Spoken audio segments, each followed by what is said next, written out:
Hello guys, welcome back for another video, service reset my car. Today I'm going to show you how to service reset an Opel Corsa 2008. As you can see, if I turn the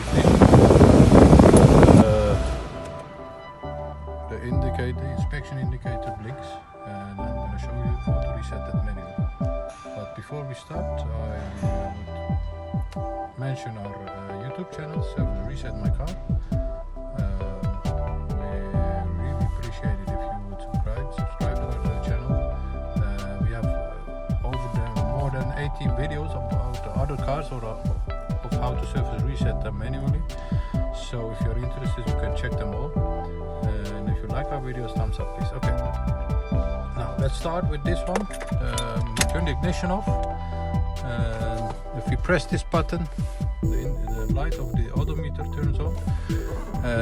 You have to press it to get the light on before we start, and once the light is on, you have to press it again and turn the ignition on to the second position. Now you see that the inspection light is blinking, and you have to wait till the three dots appear, and then have to let go. So like this, and now we have to check it if it's gone.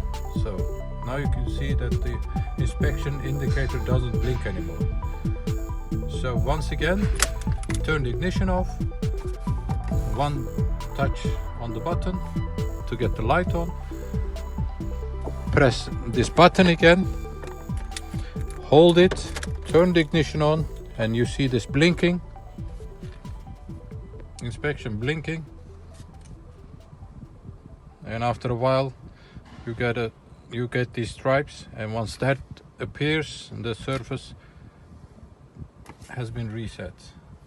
Check it, ignition off, ignition on, and no more inspection blinking.